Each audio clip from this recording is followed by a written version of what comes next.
Notre sœur ivoirienne a absolument besoin de nous. Je pense que ça, c'est le moment de montrer à notre communauté ce que nous sommes capables de faire.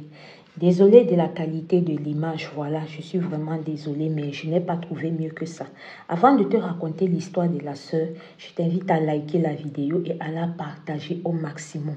Parce qu'il y a plusieurs de nos sœurs qui entrent ou qui entreront sans doute dans le piège dans lequel la sœur de cette histoire est entrée, sans s'en rendre compte. Et c'est avec vos partages que ça peut arriver dans les oreilles des autres qui sont déjà soit en processus ou qui sont dedans. Let's go to the story. Alors, la sœur, comment est-ce qu'elle se retrouve dans cette histoire-ci? Il y a quelques années, voilà, elle a fait la rencontre d'un Whitey sur les sites de rencontres. Quand elle rencontre ce Whitey-là, le courant passe tellement bien entre eux. Et pour vous dire simple, ça n'a pas trop duré parce que à peine rencontré le Whitey, les choses sont seulement allées comme sur les pédales. Voup, ça fait la vitesse grand V. Et c'est arrivé jusqu'à où ça va arriver. Laissez-moi maintenant vous parler de son Whitey avant de revenir sur la sœur. Le Whitey de la sœur est quelqu'un qui est ici en Europe, ou bien qu'en Afrique, on va dire double sim / Whoopi. Alors, étant comme cela, il a décidé de faire son coming out au niveau de ses parents. Il a pris ses parents, il les a mis assis, voilà, et ses parents, pour que vous puissiez mieux comprendre un peu leur génération, c'est l'ancienne génération là, donc à l'époque des faits, ils étaient déjà dans la soixantaine. Alors, il a pris ses parents, il les a mis assis, il les a fait comprendre que voilà, je pense que vous avez dû le constater. Moi, je ne vous ai jamais amené une fille ici. Je traîne toujours avec des garçons. C'est parce que en clair, les filles ne m'intéressent pas. Moi, je suis intéressée par les garçons. Alors, quand il a dit ça à ses parents, à sa grande surprise, ils n'ont pas digéré. À sa grande surprise, ils n'ont voulu rien entendre. Et ils ont été catégoriques que si ce que tu n'enlèves pas cette idée de wokisme de ta tête, de double sim de ta tête. Sache que tous les biens qu'on a, tu ne vas pas hériter de cela. Le seul moyen pour toi d'hériter tous ces biens sera que tu nous montres que tu as compris et que tu es passé de l'autre côté. Ce qui voudrait dire que tu sois marié avec femme et enfant. Est-ce que tu as compris? Donc, si tu ne respectes pas cette condition-là, on va te déshériter. Maintenant, quand le Whitey là a compris ça fait un tour dans sa tête, connaissant bien l'immense richesse, que ce soit mobilière ou financière, que ses parents ont, il ne pouvait pas laisser ça passer. C'est ainsi qu'il a mis sur pied un plan. Alors son plan était quoi? De faire croire par A plus B à ses parents qu'il a changé d'orientation. C'est comme ça que dans un premier temps, ici en France, il a essayé de chercher les filles, que ce soit les Whitey, les Arabes, tout ça. Il n'a pas pu trouver une qui devait accepter de jouer le jeu entre guillemets. Alors il est resté, il a décidé de se rabattre du côté des réseaux sociaux et notamment aller chercher une go en Afrique. C'est comme ça qu'il est tombé sur la sœur ivoirienne. Quand il tombe sur la sœur ivoirienne, il ne lui dit rien, il ne l'explique pas ce que je vous ai expliqué là, rien du tout. Genre, il était là comme un gars normal. Alors, c'est comme ça qu'ils ont commencé à chatter, comme je vous ai dit en début des vidéos. Très vite, il a fait les papiers de la sœur pour qu'elle puisse monter. Quand elle monte, il s'est comporté, il s'est efforcé à faire les mougoulis, à faire les bibonnes, à faire les niassements, le foufa avec la sœur, si bien qu'elle ne s'est même pas doutée que, le gars qui me framponne là, peut-être on le framponne aussi. Je ne sais pas si vous voyez un peu le truc. Elle ne s'est pas doutée. C'est comme ça qu'il allait épouser la fille. Quand il épouse la fille, voilà les parents qui sont contents et qui puissent être, quand la fille a annoncé qu'elle est enceinte du gars, les parents étaient aux anges que oui, notre fils a compris, oui, notre fils a laissé ces conneries-là.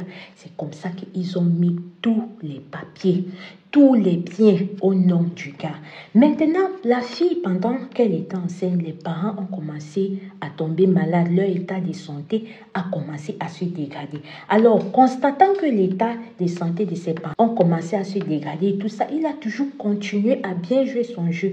Fut venu le moment maintenant que la sœur a accouché. Quand la sœur accouche comme ça, quand leur enfant avait 1 mois, c'est comme ça que les deux parents la rip.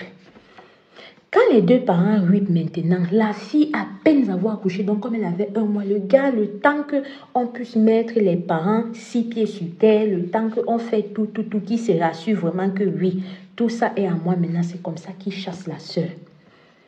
Il chasse la sœur ivoirienne en pleine période d'hiver en France là-bas avec son bébé. C'est là où vous voyez, elle fait les métros sur métro, métro sur métro. On peut faire ça. Donc, à peine les parents ont fermé les yeux, c'est comme ça qu'ils chassent la sœur. Maintenant, la sœur étant ici, là, n'ayant pas de contact, n'ayant pas de personne, c'est comme ça qu'elle passe le temps à tourner dans les métros, tourner dans les métros. Maintenant, comment est-ce qu'on fait pour avoir la photo-ci? On a la photo aussi parce qu'il y a un des contrôleurs métis, une fille contrôleur métis qui a constaté que à chaque fois je tombe toujours sur cette fille ici dans le métro. Je tombe toujours sur elle, je tombe toujours sur elle. Je vais un peu essayer de lui demander pourquoi elle est toujours dans le métro ici avec un bébé à main. C'est là où maintenant quand elle demande ça à la sœur ivoirienne l'explique tout ce que je vous ai dit là. Oui, parce que le gars là quand il met la sœur ivoirienne, il lui dit toute la vérité. Et moi je n'ai jamais été normale. Moi à la base je suis comme ça, c'est à cause de mes parents que j'ai fait ça, qui a conduit à ça. Imaginez un peu le coup de marteau que la soeur a pu recevoir.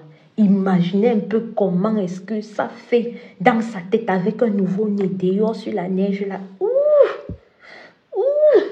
Donc, quand elle explique ça maintenant à la dame là, c'est là où la dame là dit ok, je vais vous aider comme je peux. Et elle a pris la dame, elle l'a amenée dans un service social proche de sa circonférence. Et c'est comme ça que la dame a pu être prise en charge avec sa fille. Vous voyez les choses comme ça. Je vous invite à partager la vidéo au maximum. Parfois, vous allez tomber sur certains whitey, là, vous allez dire Dieu donné, qu'il ne m'a pas trop perdu le temps. Et le voilà qui me fait la monter en Europe. Tu ne sais pas. Peut-être c'est comme pour l'histoire que je vous ai rencontré. La sœur qui est partie voir son whitey qui s'est transformé en loup-garou, là, qui voulait faire sa tontine avec elle. Ou alors c'est peut-être le jas là qui veut camoufler son hobbyisme. Vous n'allez pas dire que vous n'êtes pas informé. Si tu nous suis sur cette chaîne, le genre d'histoire que je raconte ici, et tu tombes encore dans un genre de choses, c'est que tu as voulu. Ou alors tu n'étais pas abonné, tu regardes nos histoires par la fenêtre et il y a certaines histoires qui t'ont échappé. C'est de ça qu'il s'agit. Vous voyez les choses comme ça, la famille. Renchérissez l'affaire ici en commentaire. On va sauver nos sœurs ici, là même par Fox. Là, c'était l'histoire de cette sœur ivoirienne. Alors, comme je vous ai dit en début de vidéo que notre sœur ivoirienne a besoin de nous, elle a besoin de nous dans ce sens qu'elle voudrait que cette vidéo vraiment puisse aller plus loin. Parce que au jour d'aujourd'hui, elle a eu cette chance de tomber sur cette dame contrôleur-là qui l'a aidé à trouver des services sociaux, qui l'a aidé avec sa fille.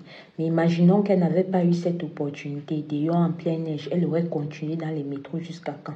Et alors son aide, elle a besoin que vous puissiez partager son histoire au maximum. Histoire de prévenir nos sœurs sur ce qui se passe, qu'avant de s'engager, qu'elles doivent connaître ce ou le pourquoi ou comment ou ce qu'elles partent faire là-bas. Donc vraiment, merci à tous ceux qui vont jouer le jeu. Alors, si toi aussi tu as une histoire vraie et ou mystique, je t'invite à nous écrire sur notre numéro WhatsApp qui s'affiche ici sur l'écran et ensemble, on va se mettre d'accord sur comment est-ce que tu voudrais que je présente ton histoire. Et si c'est ta première fois avec nous, ici, nous parlons d'histoires vraies et ou mystiques et aussi de true crime africains en passant par des petites astuces de grand-mère. Si cette ligne éditoriale t'intéresse, je t'invite à t'abonner. Et le principe ici est très simple. Quand une personne nous raconte son histoire, histoire de montrer à cette personne-là que ton histoire, vraiment, ça nous aide, ça peut aider, ça sensibilise, on laisse un like pour montrer à cette personne. C'est notre manière de lui dire merci à elle pour tous les risques qu'elle prend. Parce que comme j'ai toujours l'habitude de vous dire ici, si c'est une histoire qui te concerne et que quelqu'un raconte ça, même si on tourne comment, tu vas savoir que c'est de toi qu'il s'agit ou bien est-ce que j'ai mal parlé? Donc, seulement pour ça, pour le risque qu'elles prennent, likez la vidéo et commentez quand il y en a certaines qui ont besoin de votre avis, besoin de vos conseils. Ici, Alicia Lotus, je vous demande d'être prudent, de prier sans cesse parce que le dehors est mini. Un bonjour ou un bonsoir en fonction de ton fuseau horaire. Quant à moi, je vous dis à très bientôt pour une prochaine vidéo. N'oubliez pas de me suivre sur mon réseau aussi. Merci, au revoir. Bye, take care.